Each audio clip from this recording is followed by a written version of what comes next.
ಇಡೀ ದಕ್ಷಿಣ ಭಾರತದ ಭಾರತೀಯ ಜನತಾ ಪಾರ್ಟಿಯ ಹೆಬ್ಬಾಗಿಲು ಕರ್ನಾಟಕದಲ್ಲಿ ಆ ಹೆಬ್ಬಾಗಿಲೇ ಇವತ್ತು ವಿಭಿನ್ನ ಬಾಗಿಲುಗಳಾಗಿರುವಂಥದ್ದು ನಮಗೆ ಭಾರಿ ಬೇಸರದ ಸಂಗತಿ. ನನಗೆ ಗೊತ್ತಿದೆ, ತಾವು ಕೇಳ್ತೀರಿ, ಅದಕ್ಕೆ ಮೊದಲೇ ಹೇಳಿಬಿಡ್ತೀನಿ.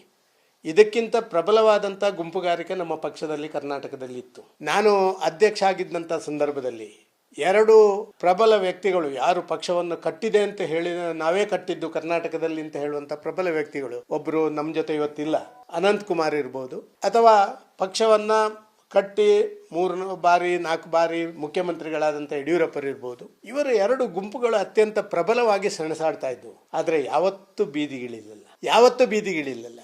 ಕರ್ನಾಟಕ ರಾಜ್ಯದ ಭಾರತೀಯ ಜನತಾ ಪಾರ್ಟಿಯ ಇತಿಹಾಸದಲ್ಲಿ ಪಕ್ಷದ ಆಂತರಿಕ ಗೊಂದಲಗಳು ಬೀದಿಗಳಲ್ಲಿ ಇವತ್ತು ಬಂದಿರುವಂಥದ್ದು ಇದೇ ಪ್ರಥಮ ಬಾರಿ. ಇದು ಭಾರಿ ನೋವಿನ ಸಂಗತಿ.